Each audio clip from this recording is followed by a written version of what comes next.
Math care চ্যানেলের পক্ষ থেকেই সকলকেই সুস্বাগতম। আশা করি তোমরা সকলেই ভালো আছো। দেখো, আজকে আরেকটি নতুন ভিডিও নিয়ে এসেছি। ক্লাস 9-এর অধ্যায় 15 ত্রিভুজ ও চতুর্ভুজের পরিসীমা ও ক্ষেত্রফল এর কোষে দেখি 15.1-এর 2-এর দাগের আজকে 2-এর দাগের 3 থেকে অঙ্কগুলি সুন্দরভাবে সহজ ও সরল পদ্ধতিতে সমাধান করব। তাই তোমাদের কাছে সকলের কাছে একটি বিশেষ অনুরোধ, ভিডিওটি প্রথম থেকে শেষ পর্যন্ত দেখে ভালোভাবে বোঝার চেষ্টা করবে। আর যদি চ্যানেলটিতে নতুন হয়ে থাকো তাহলে চ্যানেলটিকে অবশ্যই সাবস্ক্রাইব করে পাশে থাকবে এবং বেল আইকনটি দাবিয়ে নোটিফিকেশান অল করে রাখবে, যাতে করে পরের কোনো ভিডিও আপলোড করলে সবার আগে সবার প্রথম তোমার কাছে নোটিফিকেশান চলে যায়। আর যারা আগের থেকেই চ্যানেলটিকে সাবস্ক্রাইব করে রেখেছো তাদেরকে অসংখ্য অসংখ্য ধন্যবাদ। তো চলো শুরু করা যাক। দেখো কি আছে 2-এর দাগের 3-এর অঙ্ক, যে এখানে কি বলা আছে যে নিচের ছবি দেখি ও রঙিন অংশের ক্ষেত্রফল হিসেব করি। ছবিটিতে একটি আয়তাকার ছবি, রঙিন অংশের ক্ষেত্রফল নির্ণয় করতে হবে, অর্থাৎ এই যে রঙিন অংশটি আছে এই রঙিন অংশটির ক্ষেত্রফল নির্ণয় করতে হবে। এবার ভিতরের দৈর্ঘ্য এবং প্রস্থ দেওয়া আছে। ভিতরের দৈর্ঘ্য 16 মিটার, প্রস্থ 9 মিটার এবং এই রঙিন অংশটি 4 মিটার চওড়া। তাহলে এই রঙিন অংশের ক্ষেত্রফল কিভাবে নির্ণয় করব দেখো। তাহলে প্রথমে দেখো এইখানে আমি যোগ করে দিচ্ছি, খুব সহজে হিসাবটি করব। এই দিকটি যোগ করলাম, এই দিকটিও যোগ করে দিলাম, ঠিক আছে। আবার একইভাবে এইখানটি যোগ করে দিলাম, এখানটি যোগ করে দিলাম। তাহলে এই যে দৈর্ঘ্য বরাবর রঙিন অংশ, এটি তো পুরোটি রঙিন অংশ, দৈর্ঘ্য বরাবর এই একটি রঙিন অংশ, এই একটি রঙিন অংশ, এদের দুজনের ক্ষেত্রফল কিন্তু একই হবে এবং দৈর্ঘ্য প্রস্থও সমান। তাহলে দৈর্ঘ্য বরাবর যে রঙিন অংশ, একটি যদি রঙিন অংশের ক্ষেত্রফল বের করি তার দৈর্ঘ্য কত হবে, এখান থেকে এখান পর্যন্ত আছে 16, ভালো করে বুঝো। এখান থেকে এখানে 16, এইখানে আমি যোগ করেছি, তাহলে এই রঙিন অংশ 4, এইখানে 4, তাহলে 4 4 যোগ করব 8, 16-র সঙ্গে 8 যোগ করলে কত আসবে, এখান থেকে এইটা হয়ে যাবে 16 যুক্ত 4 গুণিত 2 সমান হচ্ছে 16 8 24। তাহলে এখান থেকে এখান পর্যন্ত যদি 24 হয় তাহলে এটিও হবে 24 মিটার। প্রস্থ তো এখানে আছে রঙিন অংশ 4 মিটার, তাহলে এটি 4 মিটার। এটা হচ্ছে দৈর্ঘ্য বরাবর রঙিন অংশের দৈর্ঘ্য এবং প্রস্থ পেয়ে গেলাম। তাহলে ক্ষেত্রফল পেয়ে যাব, একটার ক্ষেত্রফল পেয়ে গেলে 2 দিয়ে গুণ করে দিলে দুটির ক্ষেত্রফল পেয়ে যাব। এবার প্রস্থ বরাবর যে রঙিন অংশটি থাকলো এখান থেকে এইটা, প্রস্থ বরাবর যে রঙিন অংশ থাকলো তার একটি অংশের দৈর্ঘ্য হবে এই ভিতরের যেটি দৈর্ঘ্য অর্থাৎ 9 মিটার, আর প্রস্থ 4 মিটার। একটির যদি দৈর্ঘ্য প্রস্থ পেয়ে যায় ক্ষেত্রফল পেয়ে যাব, 2 দিয়ে গুণ করে দিলে এদিকেও দেখো আরেকটি আছে, প্রস্থের দিকেও একই রকমভাবে আছে। তাহলে প্রথমেই দৈর্ঘ্য বরাবর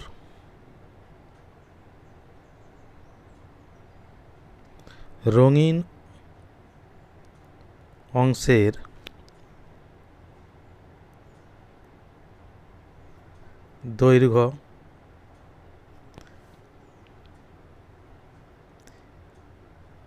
দৈর্ঘ্য কত আসবে, 16 যুক্ত 4 গুণিত 2 সমান 24 মিটার। প্রস্থ সমান 4 মিটার। অতএব দৈর্ঘ্য বরাবর, অবশ্যই একটি রঙিন অংশ এখানে লিখে রাখতে হবে। তাহলে একটি রঙিন অংশ, দৈর্ঘ্য বরাবর একটি রঙিন অংশের ক্ষেত্রফল সমান 24 গুণিত 4 বর্গ মিটার সমান 96 বর্গ মিটার। একটি অংশ, এখানে দুটি আছে রঙিন, একটি এর একটি দৈর্ঘ্য বরাবর, তাহলে দৈর্ঘ্য বরাবর দুটি রঙিন অংশের ক্ষেত্রফল সমান 96 গুণিত 2 সমান হয়ে যাবে 6 দুগুণে 12, 9 দুগুণে 18, 19 বর্গ মিটার। এটা হচ্ছে দৈর্ঘ্য বরাবর রঙিন অংশ গেল। এবার প্রস্থ বরাবর একটি রঙিন অংশের দৈর্ঘ্য পেয়েছিলাম। এখানে রঙিন অংশের দৈর্ঘ্য 9 মিটার, প্রস্থ 4 মিটার,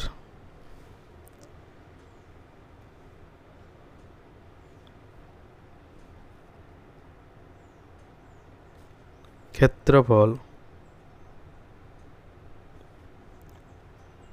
9 গুণিত 4 বর্গ মিটার সমান 4 9 36 বর্গ মিটার।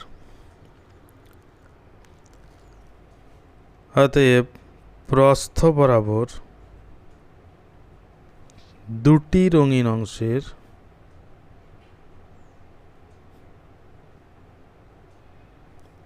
মোট ক্ষেত্রফল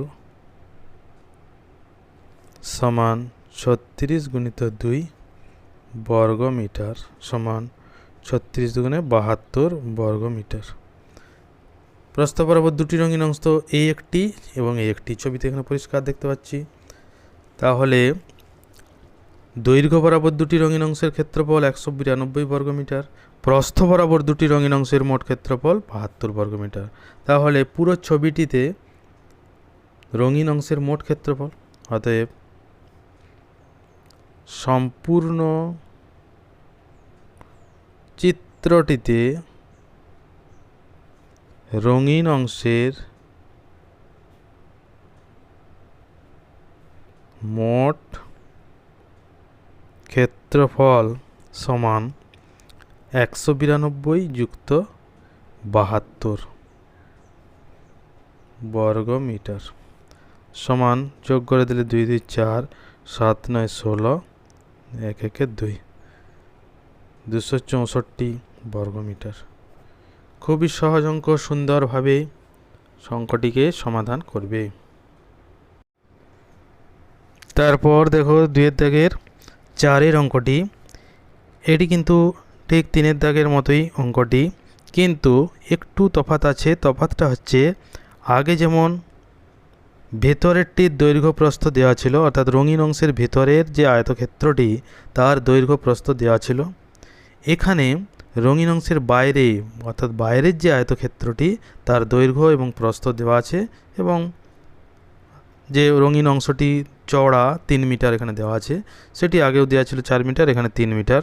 কিন্তু পার্থক্য হচ্ছে যে আগেরটি ছিল ভেতরের আয়তক্ষেত্রটির দৈর্ঘ্য প্রস্থ, এখানে বাইরের আয়তক্ষেত্রের দৈর্ঘ্য এবং প্রস্থ দেওয়া আছে।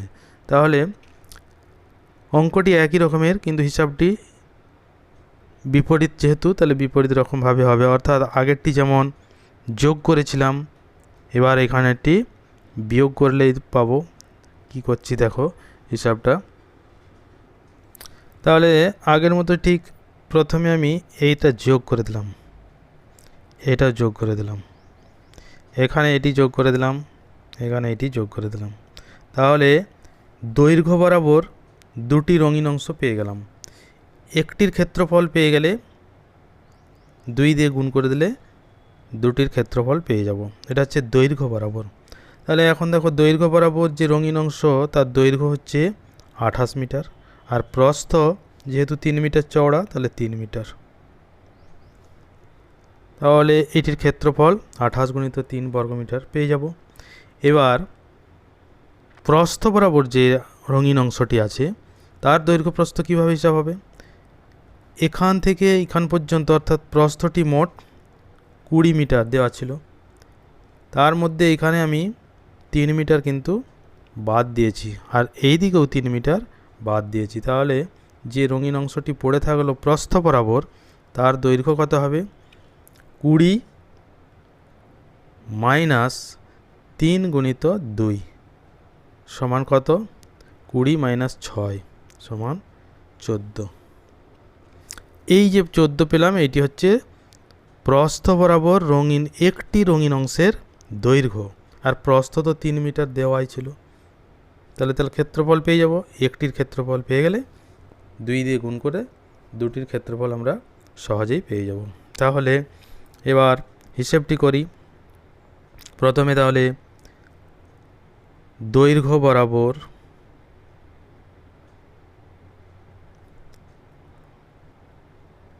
একটি রঙিন অংশের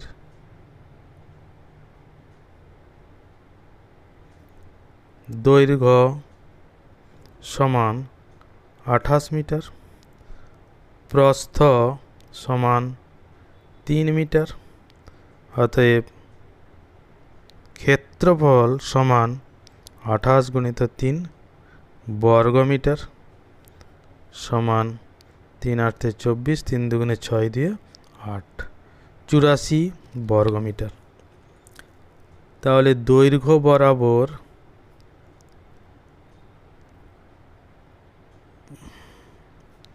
দুটি, অর্থাৎ একটি এবং একটি নিচে একটি, দুটি রঙিন অংশের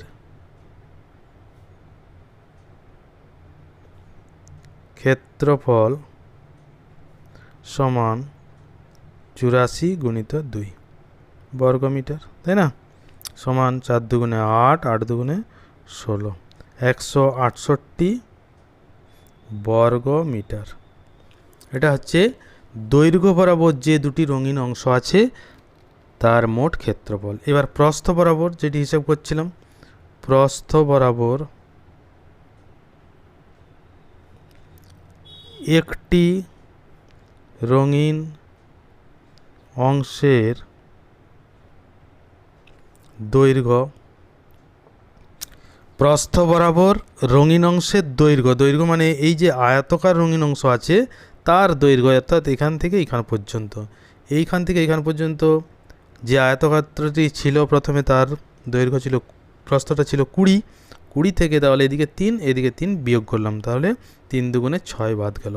তাহলে দৈর্ঘ্য সমান হয়ে যাবে 20 - 3 গুণিত 2 মিটার সমান 20 - 6 মিটার সমান 14 মিটার। প্রস্থ সমান, কোনটার প্রস্থ? এই প্রস্থ বরাবর যে রঙিন অংশ আছে তার প্রস্থ, সেটা তো 3 মিটার, প্রস্থ সমান 3 মিটার। অতএব ক্ষেত্রফল সমান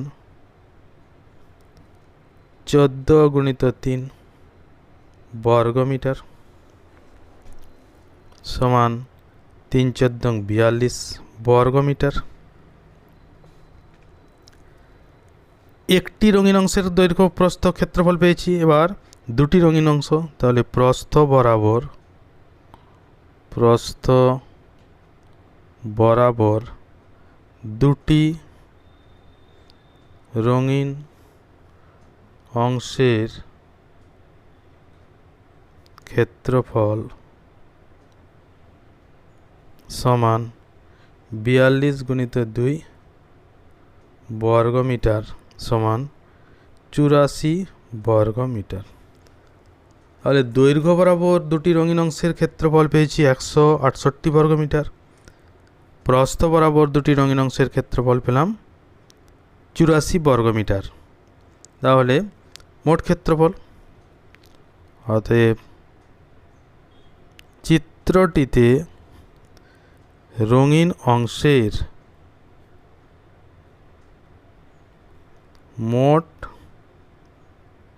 ক্ষেত্রফল সমান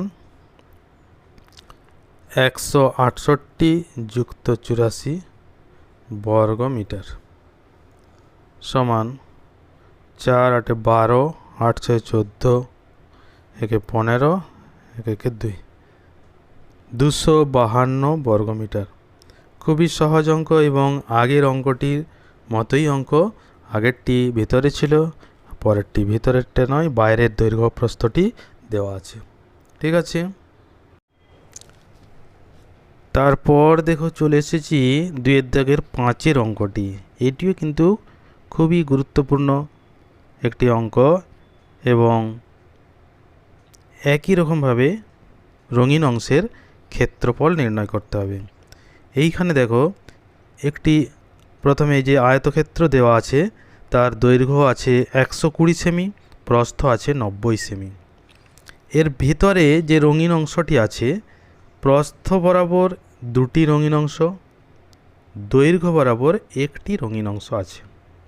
এবার এই যে রঙিন অংশটি 3 সেমি চওড়া, প্রত্যেক জায়গায় কিন্তু 3 সেমি করে চওড়া, ওটি লেখা আছে এখানে 3 সেমি, তাহলে এটি 3 সেমি চওড়া, এটি 3 সেমি, এটি 3 সেমি, তাহলে প্রত্যেক জায়গায় কিন্তু 3 সেমি করে চওড়া আছে। এই রঙিন অংশটির ক্ষেত্রফল নির্ণয় করতে হবে। তাহলে দৈর্ঘ্য বরাবর প্রথমে একটি রঙিন অংশ, তার ক্ষেত্রফল নির্ণয় করব। প্রস্থ বরাবর যে দুটি রঙিন অংশ তার ক্ষেত্রফল নির্ণয় করব। আর কি করব সেটা দেখে নাও। এখানে রঙিন অংশটি আমি এভাবে ডট ডট দিয়ে চিহ্নিত করেছি। যখন এই দৈর্ঘ্য বরাবর রঙিন অংশ ক্ষেত্রফল নির্ণয় করছি তখন এই যে মাঝের অংশটি এইটি কিন্তু নির্ণয় হয়ে গেল। আবার যখন প্রস্থ বরাবর নির্ণয় করছি তখনও কিন্তু এটি আবার এর উপর নির্ণয় করা হচ্ছে, অর্থাৎ এই যে অংশটি এটি কিন্তু দুবার তার ক্ষেত্রফল নির্ণয় করা হলো। তাহলে দুবার ক্ষেত্রফল যদি নির্ণয় হয় তাহলে তো একটি বেশি হয়ে যাচ্ছে, বেশি অর্থাৎ যদি এইটির ক্ষেত্রফল কত হবে এখান থেকে আমরা পেয়ে যাব এটি 3 সেমি, এদিকেও 3 সেমি, অর্থাৎ 3 3 9, 3 গুণিত 3 সমান 9 বর্গ সেমি যে ক্ষেত্রফল এটি দুবার এইখানে আসছে, প্রথমে একবার দৈর্ঘ্য বরাবর আবার পরে প্রস্থ বরাবর। তাহলে এইখানে 9 বর্গ সেমি, এইখানেও ঠিক একই রকমভাবে 9 বর্গ সেমি, অর্থাৎ 9 9 18 বর্গ সেমি দুবার কিন্তু ক্ষেত্রফল নির্ণয় হচ্ছে। তাই এই দৈর্ঘ্য বরাবর রঙিন অংশ, প্রস্থ বরাবর রঙিন অংশের মোট ক্ষেত্রফল থেকে এই 9 বর্গ সেমি দুবার বিয়োগ করতে হবে, তাহলে মোট ক্ষেত্রফলটি পেয়ে যাব রঙিন অংশের। তাহলে প্রথমেই দেখো দৈর্ঘ্য বরাবর রঙিন অংশ, এখানে যেহেতু দৈর্ঘ্য বরাবর একটি রঙিন অংশ আছে তাহলে দৈর্ঘ্য বরাবর রঙিন অংশটির দৈর্ঘ্য সমান এই আয়তক্ষেত্রের দৈর্ঘ্য যত হবে অর্থাৎ 120 সেমি। প্রস্থ হবে 3 সেমি, ক্ষেত্রফল 120 গুণিত 3 বর্গ সেমি সমান 3 বারং 36, তাহলে 360 বর্গ সেমি। এবার প্রস্থ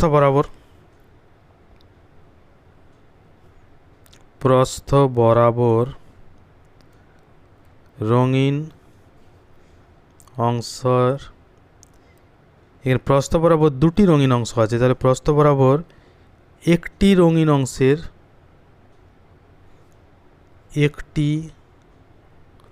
অংশের দৈর্ঘ্য, প্রস্থ বরাবর যখন হচ্ছে তার তখন দৈর্ঘ্য হবে প্রস্থের দিকে যে দৈর্ঘ্য ছিল অর্থাৎ 90 সেমি। প্রস্থ 3 সেমি, ক্ষেত্রফল 90 গুণিত 3 বর্গ সেমি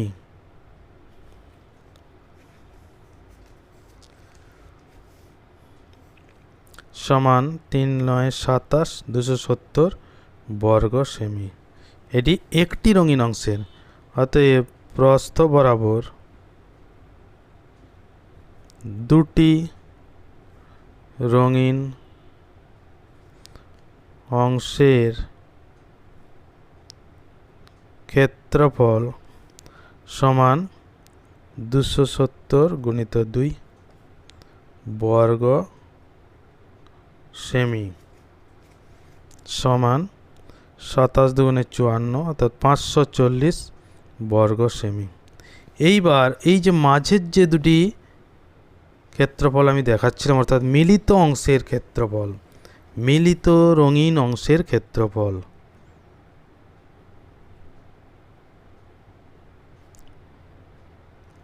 অংশ দুটির মোট ক্ষেত্রফল সমান 2 গুণিত 3 গুণিত 3 বর্গ সেমি। তাহলে 3 3 9 দুগুণে 18 বর্গ সেমি।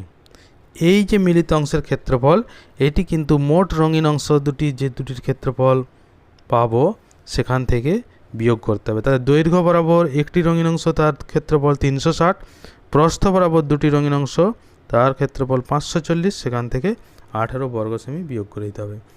অতএব চিত্রটিতে মোট রঙিন অংশের ক্ষেত্রফল সমান 360 যুক্ত 540 বিযুক্ত 18 বর্গ সেমি সমান, প্রথমে যোগ করে দিই, 0 4 6 10 0 5 3 8 1 9 মাইনাস 18 বর্গ সেমি সমান, এবার বিয়োগ করলে 8 কত দিলে 10 2 1 1 2 8 হাতে 1 1 8 9 882 বর্গ সেমি। খুব সহজেই অঙ্কটি হয়ে গেল, খুব সুন্দরভাবে সরল হয়ে গেল অঙ্কটি। ঠিক আছে, তারপর দেখো 3 দাগের অঙ্ক। বিরাটি মহাজাতি সংঘের আয়তাকার মাঠের দৈর্ঘ্য ও প্রস্থের অনুপাত 4:3। দৈর্ঘ্য এবং প্রস্থের অনুপাত 4:3। তার দৈর্ঘ্য যদি 4 হয়, প্রস্থ হবে 3। মাঠটির চারদিকে একবার হেঁটে এলে 336 মিটার পথ অতিক্রম করা যায়। মাঠের ক্ষেত্রফল হিসাব করে লিখি। তাহলে মাঠের ক্ষেত্রফল হিসাব করতে হলে আয়তক্ষেত্রের ক্ষেত্রফল দৈর্ঘ্য গুণিত প্রস্থ। তাহলে দৈর্ঘ্য এবং প্রস্থটি প্রথমেই আমাকে জানতে হবে। সেটি কোথা থেকে আসবে? এখানে দৈর্ঘ্য এবং প্রস্থের অনুপাত 4:3 দেওয়া আছে, অর্থাৎ দৈর্ঘ্য যদি 4 হয়, প্রস্থ 3 হবে। আবার দৈর্ঘ্য যদি 4 দুগুণে 8 হয়, তাহলে প্রস্থ হবে 3 দুগুণে 6। তাহলে এখান থেকে, অর্থাৎ এই অনুপাত থেকে আমাকে ধরে নিতে হবে যে, ধরিলাম দৈর্ঘ্য হচ্ছে 4x, প্রস্থ 3x। x একটি সাধারণ অনুপাত আমি ধরলাম। তাহলে কি আসবে? দৈর্ঘ্য 4x পেয়ে গেলাম, 4x মিটার ধরলাম, প্রস্থ 3x মিটার ধরে নিলাম। তাহলে দৈর্ঘ্য প্রস্থ পেয়ে গেলাম। এবার পরিসীমা, চারদিকে একবার হেঁটে এলে 336 মিটার পথ যায়, তার মানে ওই আয়তকার মাঠটির পরিসীমা 336 মিটার। এবার আমি যেহেতু দৈর্ঘ্য এবং প্রস্থ পেয়ে গেছি, দৈর্ঘ্য 4x, প্রস্থ 3x, সেখান থেকেও পরিসীমা পেয়ে যাব। পরিসীমা কীভাবে পাবো? আমরা জানি 2 গুণিত দৈর্ঘ্য যুক্ত প্রস্থ হচ্ছে পরিসীমা। তাহলে পরিসীমাটি পেয়ে গেলাম। সেই পরিসীমা এই পরিসীমার সাথে সমান। তাহলে শর্তানুসারে সেই পরিসীমা সমান এইটি। এখান থেকে সমাধান করে x এর মান পেয়ে যাব। x এর মান যেই পেয়ে যাব, এখানে x এর মান বসিয়ে দিলে দৈর্ঘ্য এবং প্রস্থ পেয়ে গেলাম। দৈর্ঘ্য প্রস্থ পেয়ে গেলে মাঠটির ক্ষেত্রফল সহজেই নির্ণয় করতে পারবো। ঠিক আছে, তাহলে প্রথমেই মনে করি মাঠটির দৈর্ঘ্য সমান 4x মিটার, প্রস্থ সমান 3x মিটার। অতএব পরিসীমা সমান 2 গুণিত 4x যুক্ত 3x মিটার সমান 4 3 7, 7x, 2 দিয়ে গুণ করলে 14x মিটার। আবার মাঠটির চারিদিকে একবার হেঁটে এলে 336 মিটার পথ অতিক্রম করা হয়। তবে মাঠের পরিসীমা হয় 336 মিটার। শর্তানুসারে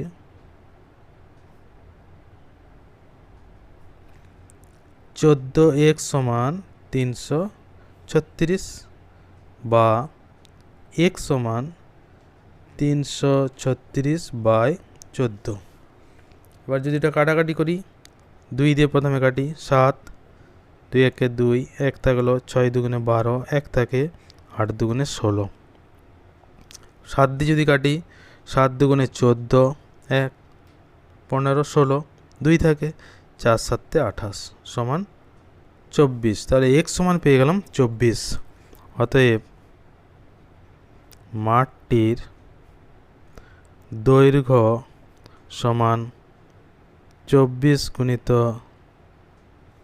4 metre, 4 24 96 metre. প্রস্থ সমান 24 গুণিত 3 মিটার সমান 3 24 72 মিটার। অতএব মাঠটির ক্ষেত্রফল সমান 96 গুণিত 72 বর্গ মিটার। সমান গুণ করে দিই, তাহলে পেয়ে যাব 96 72, 6 দুগুণে 12, 9 দুগুণে 18, 19, 7 6 42, হাতে থাকে 4, 7 লং 63, 4 67, 2 9 দিয়ে 11, 7 থেকে 8 থেকে 9, 6 9 1 2 পেয়ে গেলাম 6 9 1 2 বর্গ মিটার। তাহলে মাঠটির ক্ষেত্রফল পেয়ে গেলাম 6912 বর্গ মিটার। ভিডিওটি শেয়ার করে বন্ধুদের দেখার সুযোগ করে দেবে এবং প্রথম থেকে শেষ পর্যন্ত ভিডিওটি দেখার জন্য সকলকে অসংখ্য ধন্যবাদ। সবাই ভালো থাকবে।